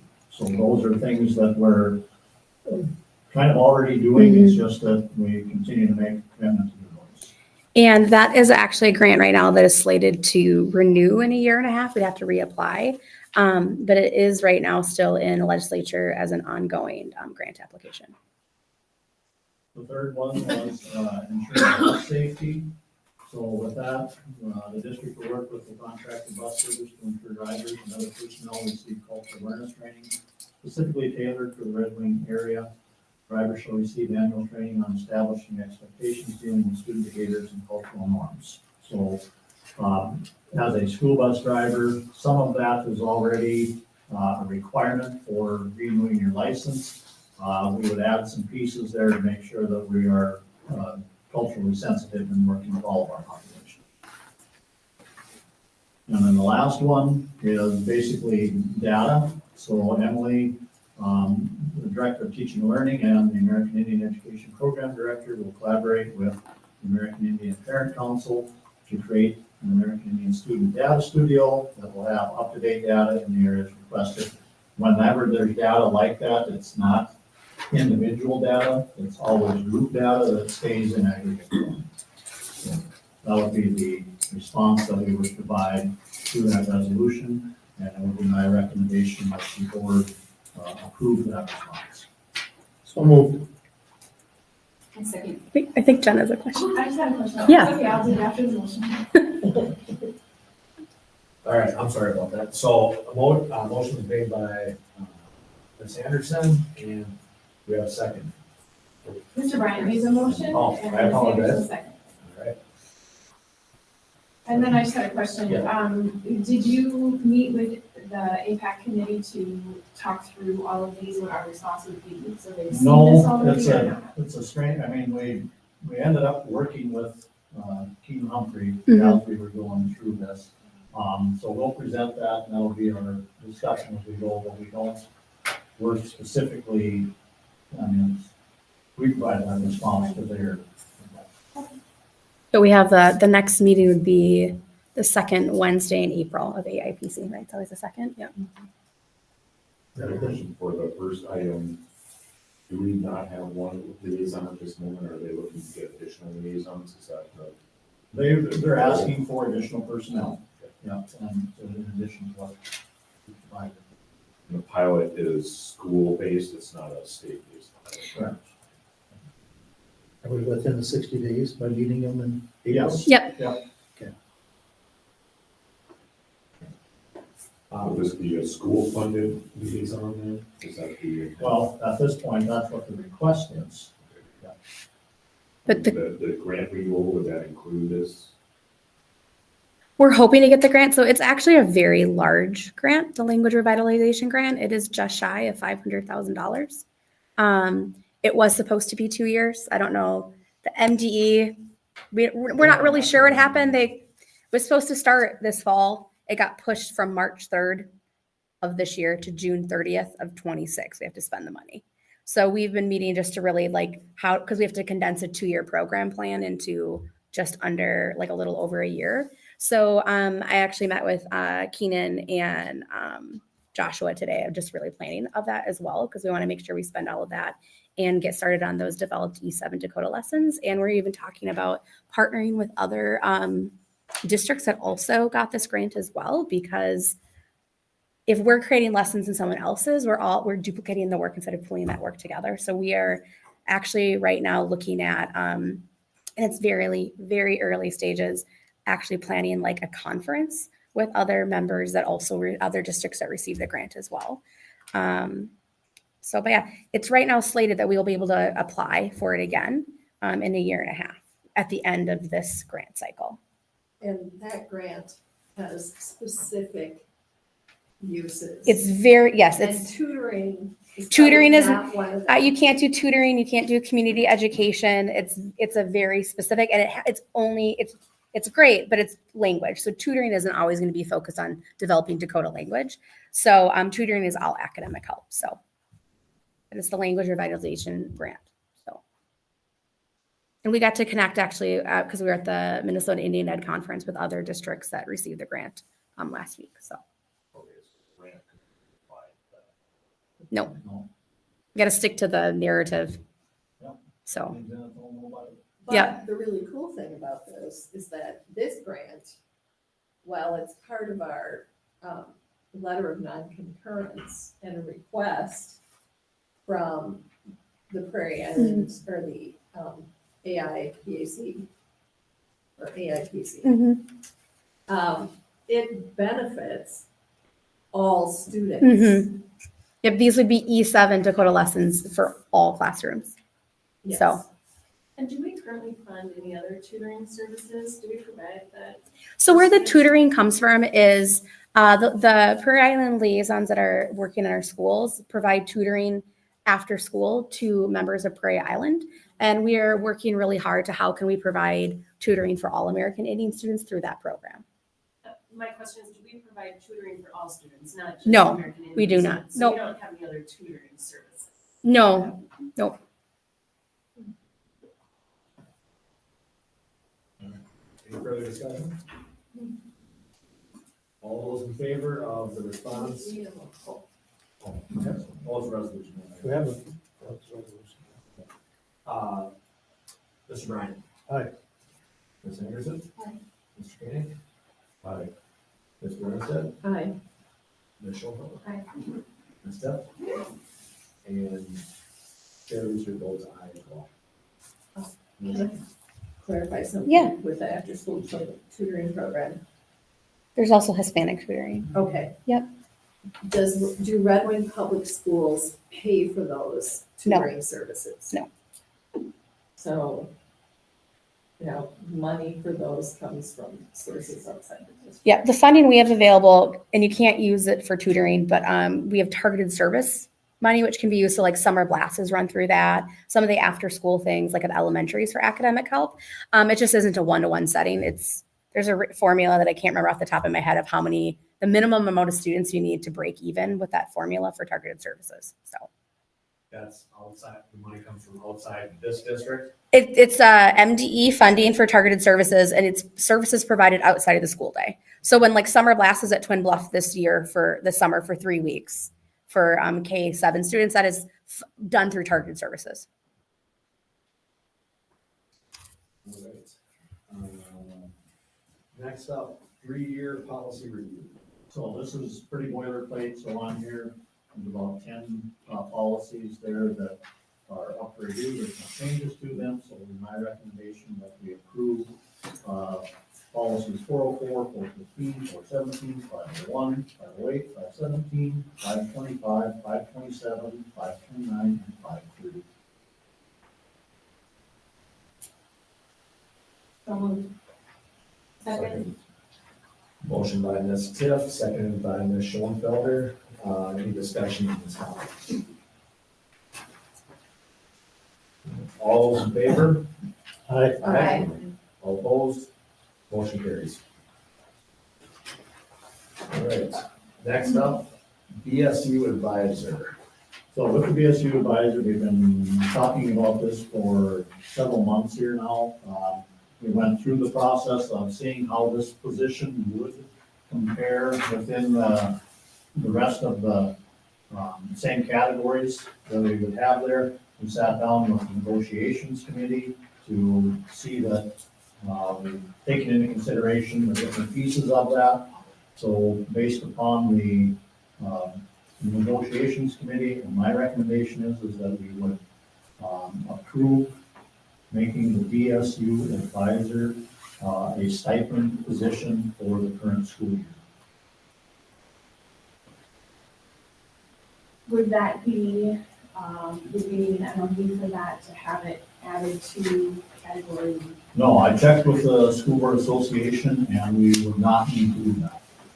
So we're clear on that. Well, would it be added to the contract?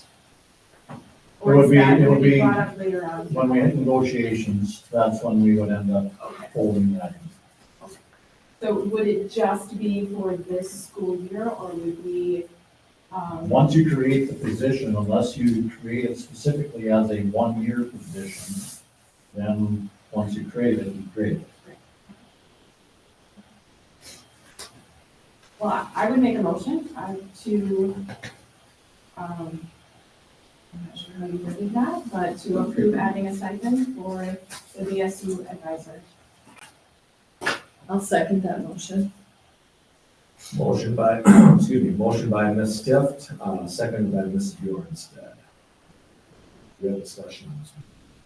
I just wanted to say a couple of things after watching the workshop, that I'm sorry I couldn't be there, but, I'm glad we had the opportunity to be able to watch it when we're not there. There were a couple comments that I just wanted to refer to. One, talking about, that Mr. Koenig had made the, comment about setting precedent, and being careful about setting precedent. And I guess I would just make the argument that precedent has already been set in our contract, and that we are paying our advisors to do this work. Our activities director has said that the work that the BSU advisor does falls into a category where, we have student council, we have FFA, we have, knowledgeable advisors that are getting paid for the work that they do, and our BSU advisor is doing similar work. So precedent has been set to pay our advisors, and I think that the BSU advisor should be paid accordingly. They're also talking about some of the other groups that have advisors. I think the way that we're doing this, that we do not have to put it in a contract right now, but that it will come back to negotiations. That would be a time to bring up some of those other groups. And perhaps we need to add other advisors to this category if they are doing work that needs to be compensated. So I think this is about paying someone who is doing a fantastic job, and I'm not talking about the individual, although he is. I'm talking about a position where the expectation is high from the students that, and from us, that they're doing a lot of amazing things, and the advisor of this group is helping them do that. So as you know, because I've been behind this, I feel very strongly about paying this advisor.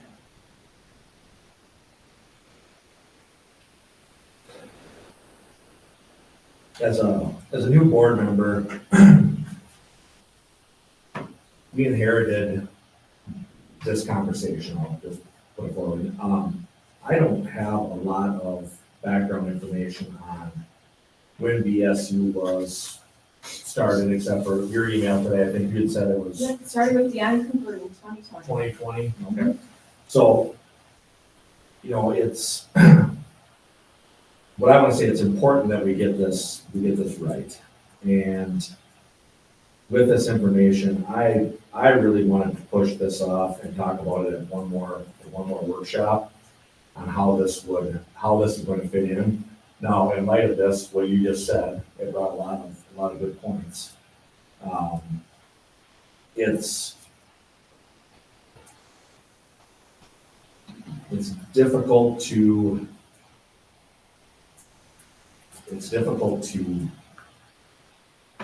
talk about spending this amount, or I shouldn't say spending, but moving forward with this when we already are on the face of making a lot of cuts. So I just want that to be brought to the forefront.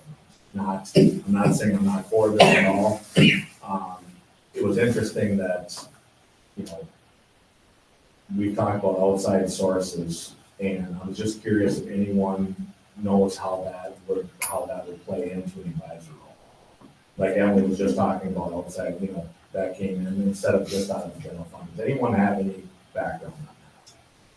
So you're talking about an outside revenue source? Yes, to fund it? yes. So at this point, the majority of our advisors are paid for using school district funds.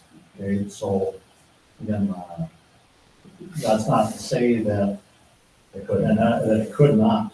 Okay. I think by having the school district pay for it, we are sending a message to our students and our families that this is important to us, and we are making a commitment to continue this student activity that has benefited our community, our school, multiple families and students. I agree that we need to look for, we need to look for outside sources, and there are community organizations that would possibly grant this. And maybe that's something we have to look into in the future, but I think that as a district, this is important that we commit to this. And this is $2,800 when we're talking about a $45 million budget. So yeah, it's a chunk, but it's because it's a small chunk, but it's important. I'll just say, Ryan and I had a conversation today about it. I didn't know it started in 2020, or if I did, I forgot. But you're right, some questions that she had answers that had helped. I like your idea about looking at some revenue sources. So that makes me even look wider. I want to let you know, I think we need to go forward with this tonight. I think it'd be very beneficial for some of our students and maybe all of our students. However, maybe we look at a foundation or a place out in our community that wish to understand our financial dilemma for this coming fiscal year. Instead of getting funding for one position, look at funding of a dollar amount to offset all or some of the advisors that we pay for, and that money then stays as paid by the district, so they're still a member of the district instead of some outside entity paying for one or two. I think we do approach that and hear somebody out there that wishes to donate X number of dollars towards the school to kind of like a resolution of a donation, sir, to use it for our vendor, Knowledge Bowl people or VSU, whatever groups, and we could use that money to help offset some of that cost. It's my understanding is that this is not an annual decision, this is a one-time decision. So if we approve something like this, how do we backtrack and find an alternative source for it? So you would approve the position. Once the position exists, then it comes down to how it would be funded. So as it currently would exist as a school district action, it would be the responsibility of the district to fund that, but that does not preclude the district from pursuing funding from outside sources to help with it, as Jim said. For the whole, Yes. the whole, I think part of it- Exactly, I think that's key, because why would we look for something just for VSU, right? If we're gonna look for outside funding, it would be for our activities in general, or whatever it might be. And that's what I was looking for, is that type of question, so. So we're gonna go through every group individually and make this decision? no, it's administrative. Well, so that's kind of the concern then, if we say yes to this group and we have 5 more groups that want to do it, what? We will be, you said we're in a volatile time for finances, and we're gonna have to start making cuts in the next couple of years, possibly. So if we're gonna, I like Ryan, like, we're gonna do this, we wanna do it right, so to make sure everybody gets their fair share. I agree that the person that's been doing this has been doing a good job, so I don't wanna take that away from this conversation, that we wanna make sure we're looking more so than just the short term. So how can we, I just don't want to tie us into something that we might have to back out of in a year or two. I don't see that, sorry. Well, I think that, my husband saves everything. And one of the things he has, he loves paper, and I didn't have him dig it out, and now I wish I would have, is his student handbook from 1969, Red Wing Public Schools. And if you looked at that student handbook, you would probably see that the clubs offered in 1969, and also the athletic opportunities for women offered in 1969, would be very different. And I think, Jeremy, to your point, that we're at a critical time. We're at a critical time for meeting the needs of all learners. And we have a group of learners here that have been asking, and parents, for representation in our system and role models that are in school with them. And I think this is such a small amount of money. I think we'll be okay. I want to live in a world where if we do the right thing, it will take care of itself.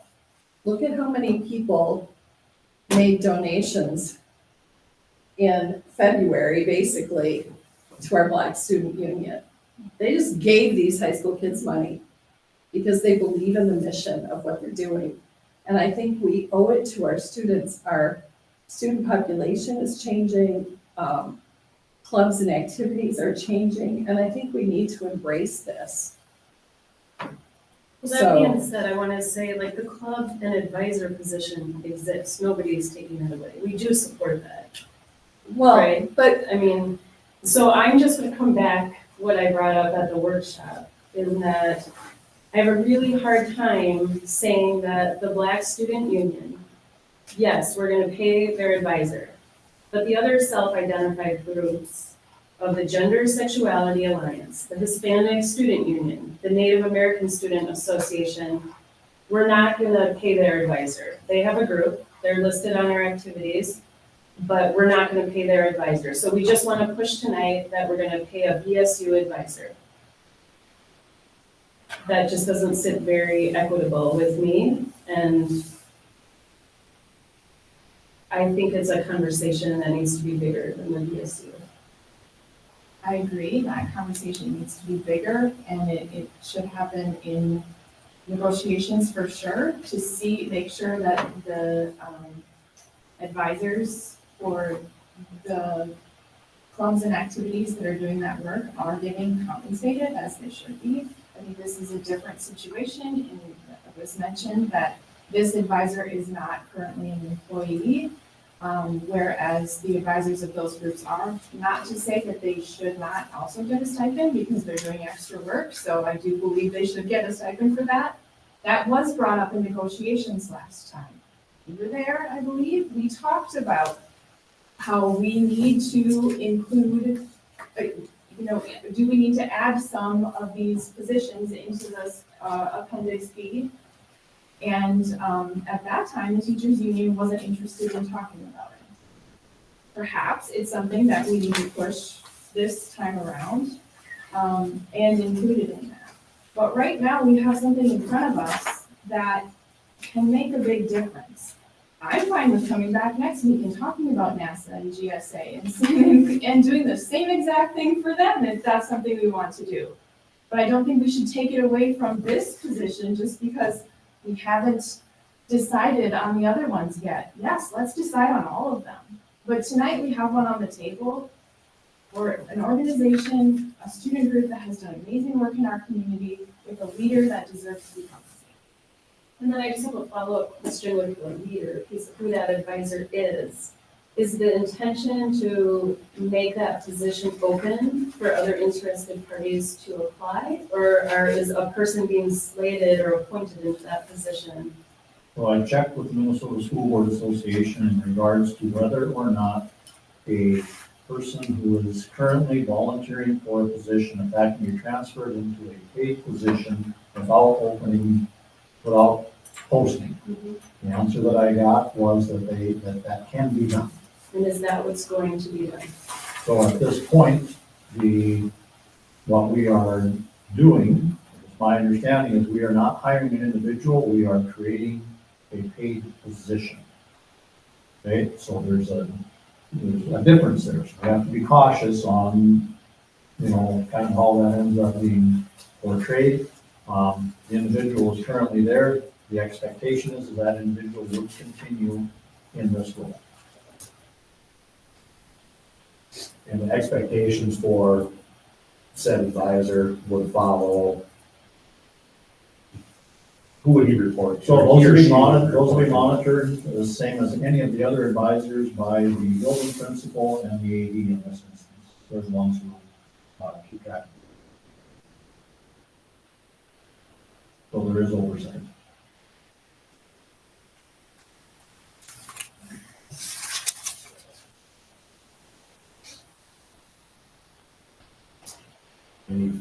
I'll make a motion to, Already made the motion. we already made the motion in a second. We've been talking for so long. All right, motion made by Ms. Tiff, seconded by Mr. Bryant. No, It was No, the- this Okay, Bjorn, sorry. I remember now. No, I'm really confused. All right, seconded by Ms. Bjornstead. Yeah, you're right. No, I know. I remember it now, so. Any further discussion on this matter? Are we voting on the person or the role right now? Because it sounds like the conversation changed to the person. It should be the role. It should be the role. It should be the position. Position, yep. But could people get mad that they're not offered that ability to apply for that position? Like I said, I've added this with the School Board Association to make sure that could be, that we could proceed in this manner. Perhaps, should we be opening it to other people versus selecting a person?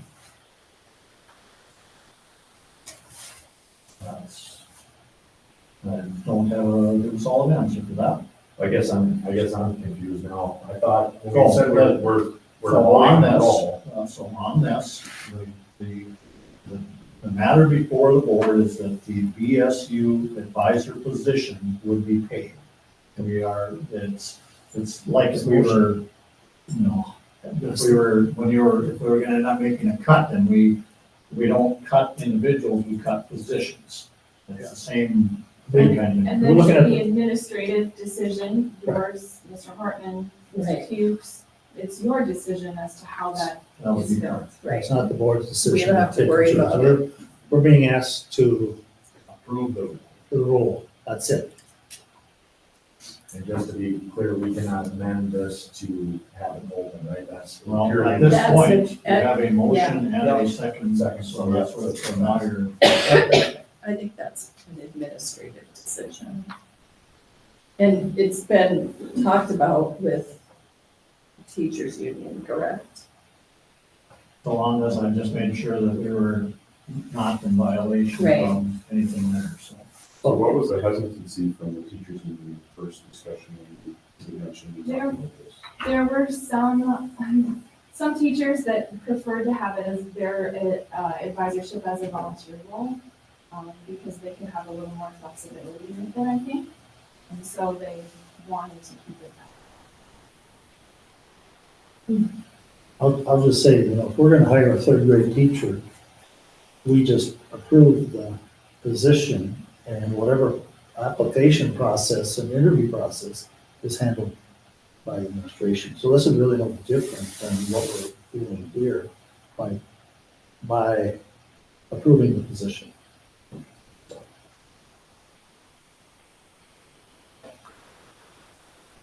All right. So on this, this can be a voice vote, it Yep. doesn't have to be, Yep. so. All right.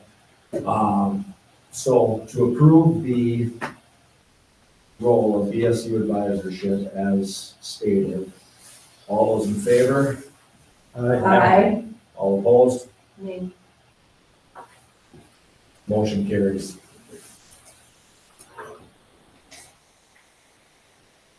All right. Yeah, we're on 2 hours. Ryan? Upcoming meetings and future topics. So, obviously, be a lot of work that we gotta do on the budget. We've got an agenda meeting coming up, I think, on Wednesday. So, other than that, there is a meeting out at Prairie Island, I don't remember the specific date on that, but that'll be communicated. I think that's after the next workshop, so we have a little bit of time there, so that way we can see who wishes to attend that. You can put the budget on the next workshop. I see on our page here, we have 4 items. Yep. But the budget will be just on our next 3 workshops. It'll be pretty much from now until Okay. July. I figured it would be, just what Lisa wants to hear. Yep. All right. Any further, any further topics? Could we then get some information about, or data, some data, whatever, report on how BAR has impacted attendance and achievement with our, I have a data studio for that. all right, that'd be awesome. And that could be in a workshop or a regular meeting, maybe a Workshop. workshop. attendance, grades, you also probably want referrals, right? Yes, Kind of dramatic. all that stuff. Yeah. How BAR is impacted. Could be the May one, because we don't have anything on there right now For the workshop. for the workshop. Well, we'll start the If workshop. that's what It wants to the be. agenda committee comes up with. For you. All right. Motion to adjourn. So move. Motion by Mr. Bryant, second by Ms. Anderson. All those in favor? Aye. All opposed? Meeting adjourned. Thanks, everybody.